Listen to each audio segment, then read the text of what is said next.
룻기 1장 15절에서 18절 말씀. 하나님의 말씀의 제목은요, 믿음의 선택입니다.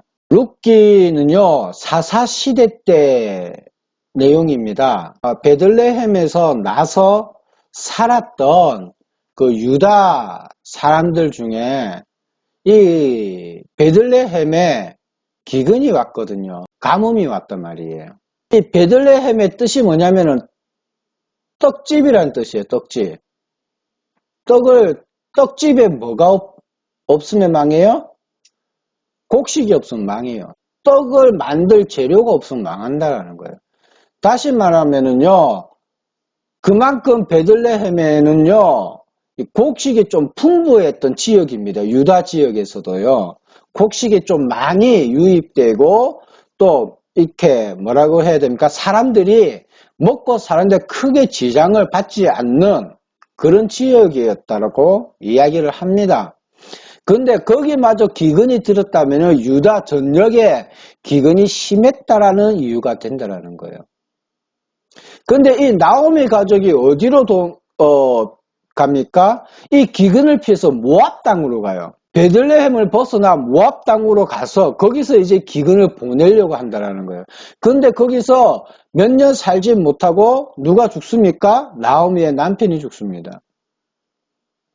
거기에서 이제 자녀들과 살다가 이 모압 여인들을 며느리로 나오미가 맞아들이지요. 그러니까 유대인에서는요, 유다 사람들이 이방 여자를 이렇게 들인다는 것은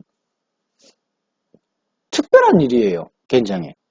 잘 없는 일이지요. 왜냐면은 아브라함의 하나님, 이삭의 하나님, 야곱의 하나님이 명령하실 때에 뭐라고 이야기하냐면은 이방 민족들과 하나님 모르는 사람들과 뭘 하지 마라? 결혼을 하지 말라 명하셨거든요. 그 명령을 어긴 게 나오미 가족입니다. 모압 땅으로 가서 모압 여인들과 자기의 자녀들과 결혼을 하고 모압 여인을 며느리로 맞았다라는 거예요. 어떻게 보면은 기근을 피해서 갔으니까, 그죠? 그 땅에서 살기 위한 어떤 하나의 방편이라고 할 수가 있겠지요. 그러나 이 룻기가 사사기와 사무엘상 가운데 딱 기록된 이유가 있습니다. 무엇이냐면은 이 룻이라는 여인을 소개하면서 한 사람을 보여주기 위함이에요. 누구냐면은 바로 이스라엘의 왕 다윗을 이야기하고자 한다라는 거예요. 그러니까 다시 말해서 다윗은요, 이 베들레헴에서 유다의 민족이기도 하지만 외가 처가 쪽으로는요, 모압 여인도 같이 섞여 있다. 이방인도 같이 섞여 있다라는 거예요. 순수 혈통은 아니라는 거예요. 어찌 보면은요. 그럼에도 불구하고 이 유대교에서 때는 이스라엘 백성 가운데, 이스라엘 왕 가운데에 가장 하나님을 사랑했고 가장 하나님에게 사랑받았던 왕, 이 다윗을 소개하기 위해서 이 룻기를 기록하고 있다는 거예요. 이 이방 여인을 위해, 이 이방 여인을 기록하고 있다는 겁니다. 제가 설명을 들었습니다. 이스라엘 족보에 이방 여인이 기록되는 것은 참으로 신기한 일이다라고요. 대부분 유대인들은 남자들을 기록합니다. 남자를 중심으로 이 족보를 기록한다라는 거예요. 그런데 이방 여인을 이 족보에 기록한다는 것은 특이한 일이지요. 근데 왜 기록됩니까? 다윗 때문입니다. 이스라엘의 왕 다윗, 하나님을 사랑했던 다윗, 그리고 하나님께 사랑받았던 그 다윗을 위해서 이 룻기를 기록하는데 이 룩시라는 여자가 참으로 희한한 여자라는 거예요. 이방 여인인데 참으로 지혜로웠다라는 거예요. 현숙한 여인이었다라는 거예요. 자, 보십시오. 남자와 결혼을 했습니다. 10년째 살지 못해서 자녀가 없어요. 남편과 기로했는데 10년째 자녀가 없단 말입니다. 그런데 남편이 죽었어요. 남편만 죽은 게 아니라 누구까지 죽어요? 그 형제까지 죽었어요. 자신의 밑으로 후손이 있습니까? 없습니까? 없어요. 누구만 남았어요? 여자 셋. 여자 3명이 남았어요. 자, 이 여자 3명이서 이방 땅에서 무엇 할 수 있었을까요?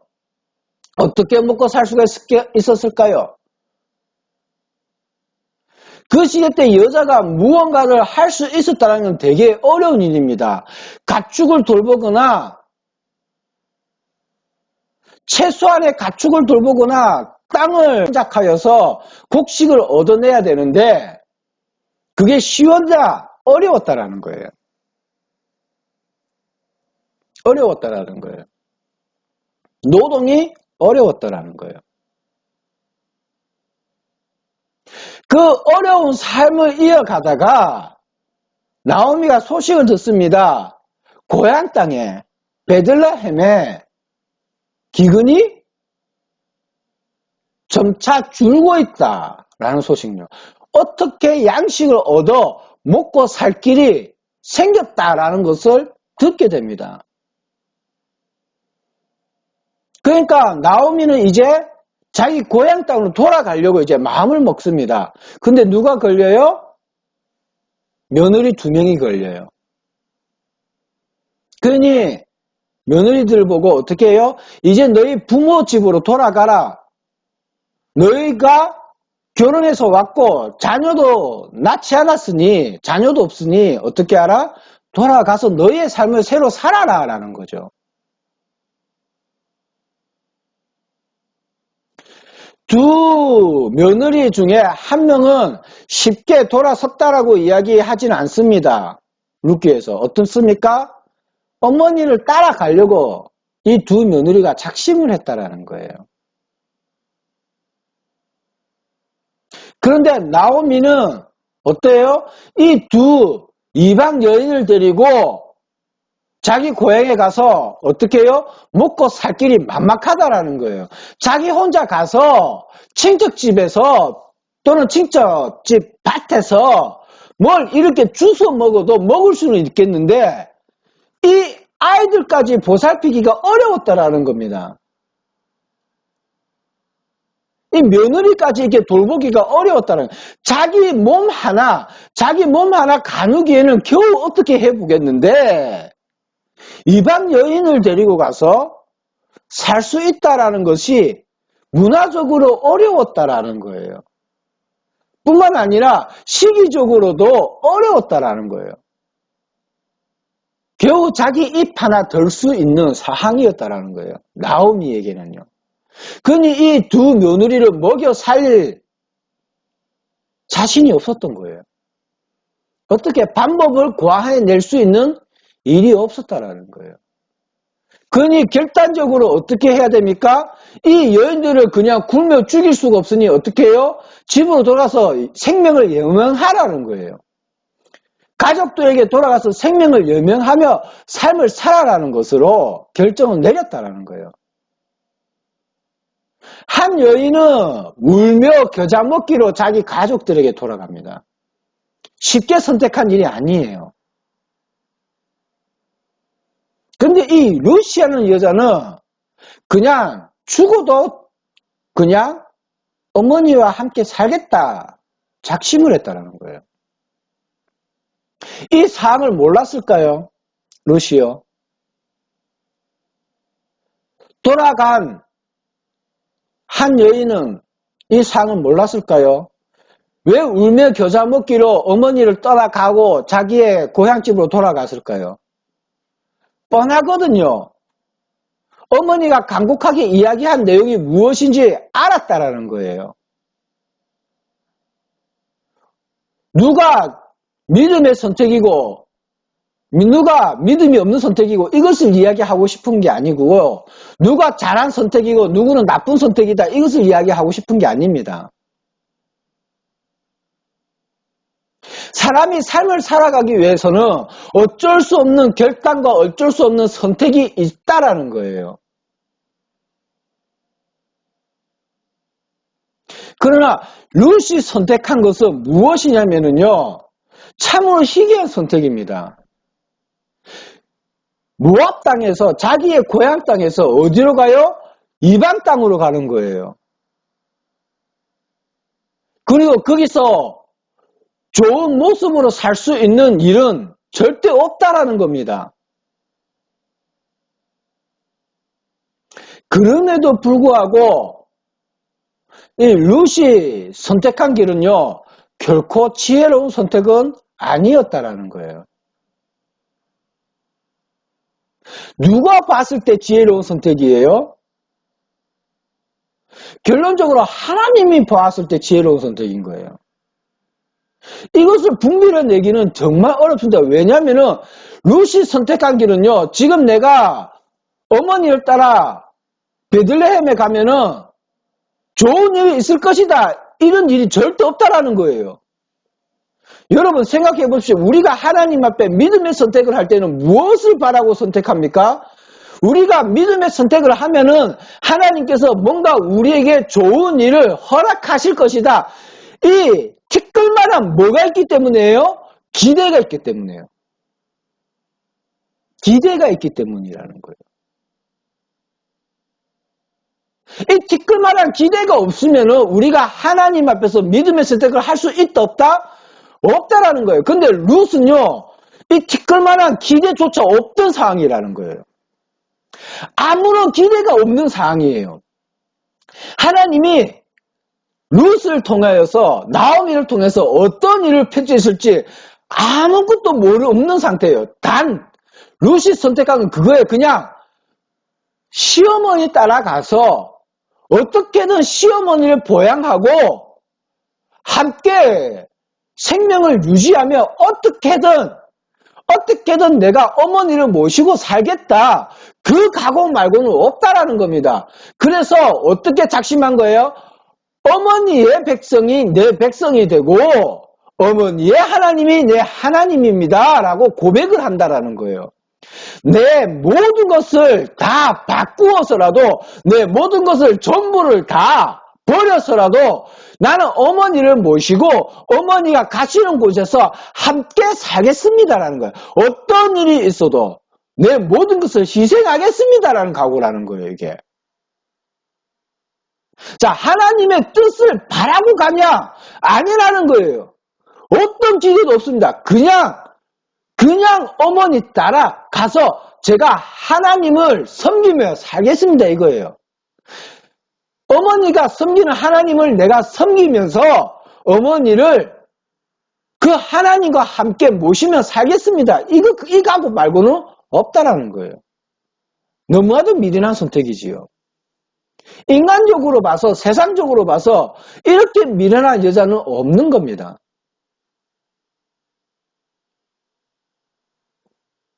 생각해 보십시오. 죽으로 가는 길을 누가 지혜로운 길이라고 이야기하고 지혜로운 사람이라고 이야기하겠냐라는 거예요. 만약 여러분의 자녀들이 정말 좋은 결혼이 아니라 고생길이 열린 결혼을 하게 된다. 여러분 그것을 선뜻 허락하시겠습니까?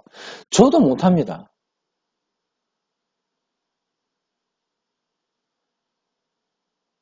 내 자신을 희생하면서까지 내 전부를 버리면서까지 결혼하라. 그 여자를 보살펴라 하면 나는 못합니다. 저도 못해요.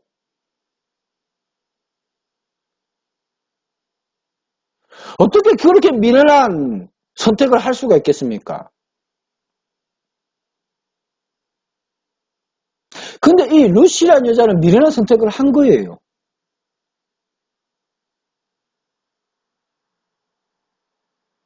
말 그대로 밥 한 공기 어떻게 얻어서라도 어머니랑 먹고 살겠다라는 거예요.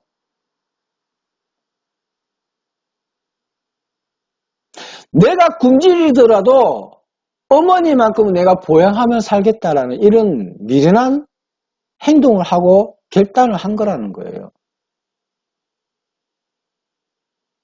우리가 하나님 앞에 뭔가 신앙을 보이고 믿음을 보일 때에는 득끔하는 희망을 가지고 있잖아요. 근데 믿음의 선택은 이런 제사밥을 원하지 않는다라는 거예요. 우리가 하나님께 기도를 할 때에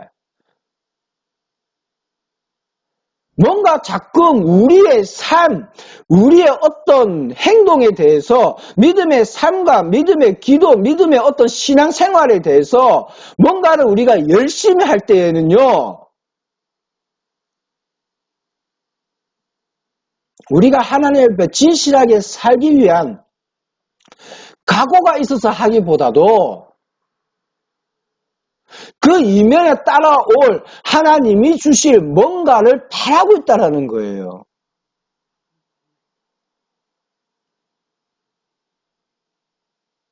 우리의 신앙생활에는 뭔가 보상을 원하는 신앙이 되었다는 거예요. 왜 우리가 자꾸 기복신앙 하냐면은 이 보상을 원하기 때문에 기복신앙이 되는 거예요.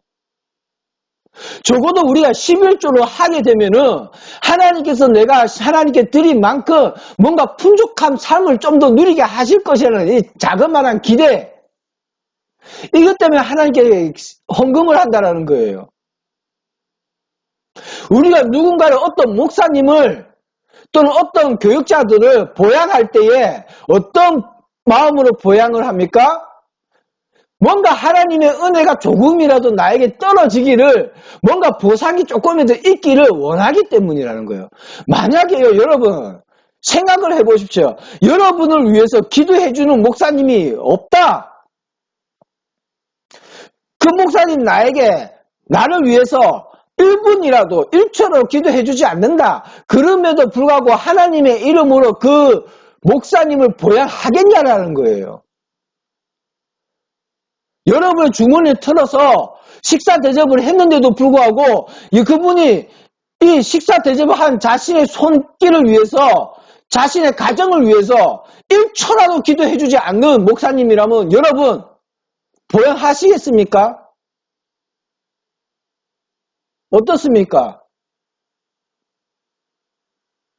여러분은 목사님을 대접할 때 어떤 마음으로 대접하고 교회에 나와서 예배 드릴 때 어떤 마음으로 예배를 드리며 하나님 앞에 나아가서 신앙을 키우고 믿음을 키우고 믿음의 기도를 하고 믿음의 행동을 할 때에는 어떤 마음을, 어떤 중심을 가지고 하고 있느냐는 거예요. 저도 사역하고 있습니다. 제 삶을 포기하고 하나님이 원하는 삶을 살기 위해서 내 삶을 포기하며 이 길을 걷기 위해서 힘듦에도 불구하고 이 자리에 앉아있다라는 거예요. 기도를 한다라는 거예요. 근데 제 마음속에서도 자그마한 기대가 있습니다. 어떤 기대요? 지금보다 좀 더 나은 어떤 삶을 허락하시겠지. 지금보다 좀 더 나은 사역을 할 수 있도록 허락하시겠지. 뭔가 하나님께서 나에게 뭔가를 좀 베풀어 주실 은혜가 있겠지. 내가 좀 모질라니까 내가 좀 더 기도를 하고 좀 더 내가 하나님의 진실해지면 뭔가 하나님께서 보상해 주시겠지. 이런 자그마한 기대를 안고 있기 때문에 저도 이 자리에서 힘을 쓰고 견뎌내며 조금이라도 진실해지기 위해 노력하는 삶들이 있다라는 거예요. 없다라고 저도 말할 수 없어요. 욕심이 있다라는 거예요. 믿음의 선택이라는 것은 이런 거예요. 나에게 아무것도 주어지지 않는다 할지라도 나는 하나님을 섬기겠다라는 거예요. 지금 룻이 가진 마음과 같은 거예요. 나에게 어떤 이득이 없다 할지라도, 나에게 어떤 보상이 없다 할지라도 나는 어머니의 하나님을 섬기며 어머니를 섬기며 내 모든 것을 버려서라도 보양하겠습니다. 어떤 보상을 기대하지 않은 채 하나님 앞에 내 마음을 온전히 드리고자 하는 마음요. 전부를 희생해서라도 어떤 유익이 자그마한 유익이 없다 할지라도 내 모든 희생에 하나님께서 티끌만한 은혜를 주시지 않는다 할지라도 나는 이 길을 선택하고 이것을 위해서 살고 이것을 지켜나가겠다는 작심하는 마음요. 이게 믿음인 거예요. 제가 예전에 사역하면서 청년들에게 이 헌금에 대해서 제가 설교한 적이 있습니다. 헌금은 하나님께서 주신 은혜가 있기에, 이미 받은 은혜가 있기에 우리가 하나님의 것을 분별하여서 드리는 것이지, 우리가 이 헌금을 통해서 하나님께 더 한 것을 받기 위해서 하나님께 드리는 것이 아니다. 우리가 헌금할 때에는 더 이상의 보상이 없다는 마음을 가지고 그냥 드려도 충분히 우리는 산다. 헌금을 할 때는 하나님께서 더 주신다는 생각하지 마라. 제가 이렇게 설교한 적이 있어요. 설교라기보다 성경 공부 때 이 말을 이렇게 한 거예요. 그런데 청년들이 반발을 하더라고요. 어떻게 해요? 하나님은 우리가 주시는 만큼 더 큰 은혜를 허락하신다. 더 주신다. 이것이 믿음으로 가득 찼습니다. 아니다. 안 주신다. 아닙니다. 주십니다. 안 주십니다. 그럼 안 주면 안 할 거냐? 아니요. 그래도 주십니다. 안 바뀌어요, 생각이. 어떻게든 하나님은 보상하신다라는 거예요. 보상하신다. 자, 그럼 여러분, 믿음의 모습을 보이시면서 가셨던 우리 선지자들 또는 사도들, 그 모습들을 보십시오. 어떤 보상을 받았습니까? 자, 먼저 예수님의 12제자들을 한번 살펴보겠습니다. 어떤 보상을 받았지요? 믿음의 선택으로 그들이 받았던 보상은 무엇입니까? 재물을 보상으로 받았습니까? 명예를 보상으로 받았습니까? 권력을 보상으로 받았습니까? 예수 그리스도의 이름을 전하다가 죽음에 이르기를 여러 번 했고요. 감옥에 갇히기를 여러 번 했고요. 매를 맞기를 여러 번 했고요. 그 믿음의 선택을 통하여서 끝끝내 이 세상에서는 손가락질 받으면서 미련한 사람이라고 손가락질 받으며 순교를 당했습니다. 우리가 착각하는 것이 있어요. 무엇이냐면요, 이런 거예요. 구약 성경에 기록되어 있는 말씀들요. 아브라함에게 하셨던 풍요로움, 이삭에게 하셨던 거, 야곱에게 하셨던 거, 뒤에 많이 이루어졌던 그거는 하나님께서 하나님 백성들의 역사를 이루어가기 위해서 계획 중에 계셨던 것이고요. 물론 룻기를 통해서도 하나님이 어떠한 보상을 하셨는지 기록되어 있습니다. 보아스를 만나서 다윗의 시조가 되지요. 조상의 이름에 기록되어지는 일이 생기고 보아스를 통하여서 후손을 낳게 되기도 합니다. 네, 맞아요. 그거는 믿음의 선택 이후에 그가 나오미를 보양하면서 하나님이 주시든 안 주시든 상관없이 그냥 그 자리에 자기가 믿음의 모습으로 그 순간순간 진실하게 살았던 결과예요. 하나님이 무슨 약속을 했습니까? 룻에게? 근데 우리는 이 구약 성경에 기록되어 있는 이런 말씀들을 보고 이것을 약속이라고 생각한다는 거예요. 그걸 왜 자신의 약속이라고 믿느냐는 거예요. 아브라함에게 하셨던 약속을 왜 내 약속이라고 믿냐고요. 하나님에게 하나님께서 여러분에게 직접적으로 그 말씀을 하셨냐라는 거예요.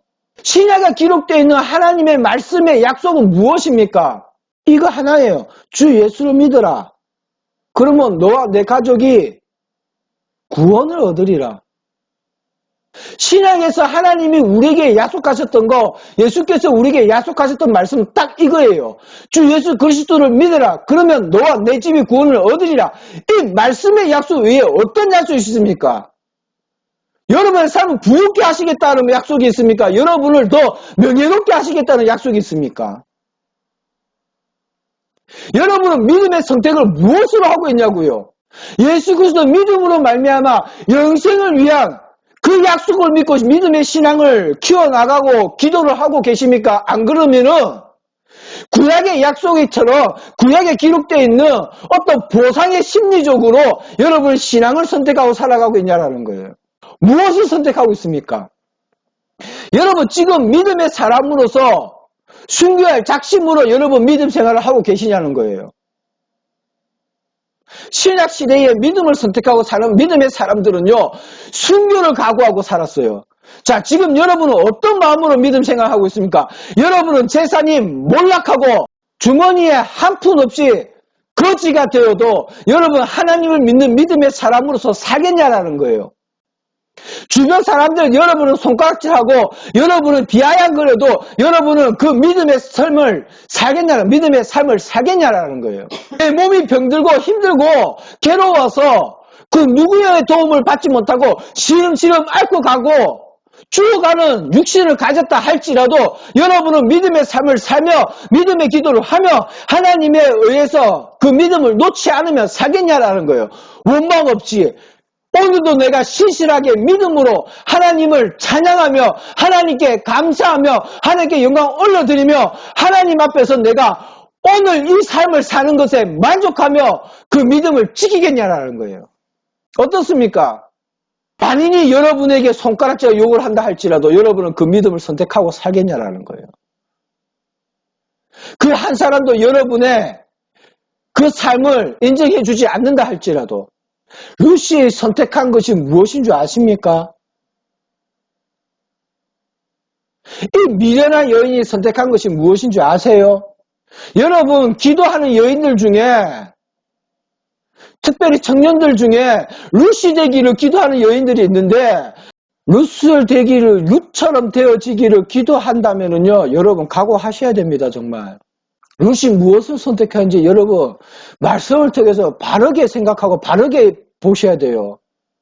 믿음의 사람들이 무엇을 믿음으로 선택했는지, 아브라함이 무엇을 믿음으로 선택하고 살았는지, 이삭이 어떤 믿음으로 하나님을 선택하고 살았는지, 야곱이 왜 어떻게 하나님을 선택하고 살았는지 여러분 그 의미를 모르고서는요 그 의미를 모르고 지금 무작정은 우리 교회 다니는 성도들이 기도하시는 것 같은데 여러분이 생각하고 여러분이 기대하는 거 그거 전혀 없습니다. 특걸맘치도 없어요. 기대하시지 마세요. 제가 여러분들에게 말씀드리고 싶은 거는 그거예요. 예수 그리스도 믿는 거, 예수 그리스도 영접하는 거 그 외에는 없습니다. 예수 그리스도 영접하면서 예수 그리스도로 삶을 살고 믿음의 삶을 사는 거 외에 없어요. 기대하지 마세요. 하나님이 우리에게 바라시는 거 그거 한 가지예요. 하나님이 하시겠다고요? 예수를 안 믿으면서 어떻게 하나님 일을 합니까? 예수 믿는 게 하나님의 일이라고 성경에 기록되어 있어요. 야고보서를 읽어보세요. 예수를 믿는 것이 하나님의 일을 하는 거라고 기록되어 있는데 우리는 하나님의 일을 하는 것을 뭐 어떻게 큰 영화로운 일을 우리가 이루어가는 걸로 아니에요. 내가 예수를 못 믿으면서 하나님을 한다는 것은 그건 거짓입니다. 예수 그리스도 믿으세요. 그 믿음을 선택하고 살아가는 것이 하나님의 일을 하는 거예요. 룻이 지금 선택한 것이 그거예요. 나에게 아무것도 주어지지 않는다 할지라도, 아니, 어머님이 믿었던, 나오미가 믿었던 하나님, 제가 모시고, 제가 영접하고, 제가 어머니를 보양하며 살겠습니다. 그러니 나로 하여금 더 이상 떠나가라 말하지 마십시오. 여러분이 앞으로 기도해야 할 때 룻과 같은 마음으로 기도하셔야 될 거예요. 하나님께서 나에게 아무것도 주시지 않는다 할지라도 나는 예수님을 영접하고 진실한 믿음을 키우며 저는 살기를 원합니다. 이런 내용을 여러분들이 마음에 품지 않는다면요, 우리는 이 기복신앙에서 절대 벗어날 수 없고 우리가 바라는 이 대가성 하나님의 은혜 절대 우리 마음에서 지워내지 못한다라는 거예요. 제가 늘 상담하면서 반복적으로 이야기하는 것이 있습니다. 지금 하나님 앞에 열심히 기도하고 바로 세워지기를 기도하고 작심하고 노력하세요. 그러면요, 항상 받아들이는 사람들이 예, 그래야죠. 그래야 앞으로 하나님께서 나에게 주실 은혜들이 있겠지요. 요걸 자꾸만 붙여요. 뭔가 대가성을 자꾸만 뒤에 붙인다고요. 그래서 저는 자꾸만 이야기합니다. 그것을 좀 잘라내세요. 뒤에 거 생각하지 마세요. 하나님께서 뭔가를 주실 거라는 생각을 일단은 접어버리시고요. 뭔가를 어떻게 해주실 거라는 것을 일단은 잊어버리시고요. 지금 믿음을 선택하고 살 길을 기도하세요. 이게 우선입니다. 이거 먼저 이루어 가세요. 라고 이야기를 드리지요. 그럼에도 불구하고 우리가 하나님 앞에 기도할 때는요, 뭔가 하나님께서 주실 거라. 그 티끌만한 기대를 놓지 못한다라는 거죠. 성도 여러분, 오늘 우리가 하나님 앞에 좀 믿음의 선택을 한다라는 것이 어떤 것인지 한 번 더 생각하고 고민하시기를 부탁드립니다. 룻과 같이 아무런 보상이 없는 어떠한 약속도 받지 못한 상황에서 어떠한 기대를 할 수 없는 그 상황에서 하나님을 섬기기를 선택했고 나오미를 보양하기를 선택했던 룻과 같이 오늘 이 순간에 우리가 하나님께서 뭔가를 주시지 않는다 할지라도 우리에게 더 이상의 뭔가가 없다 할지라도 기대를 할 수 없는 상황이 있다 할지라도 여러분의 믿음이 흔들리지 않기를 기도하시고요. 그럼에도 불구하고 오늘 이 순간에 내가 하나님 앞에 진실해지고 정직하게 살아가기를 기도하시고요. 예수님을 영접하고 예수님만에 믿으면서 또한 어떠한 사항에 다친다 할지라도 어려운 사항에 다친다 할지라도 믿음이 흔들리지 않고 우리의 선택이 흔들리지 않으며 끝까지 하나님을 믿고 예수 그리스도를 믿으면서 마지막 때에 하나님 나라에서 영생을 살아가는 그거 하나 기대하며 그거 하나 마음속에 품고 사도들처럼 순교했던 믿음의 선배들처럼 그 믿음을 선택하며 살아가시기를 주님의 이름으로 축원드립니다.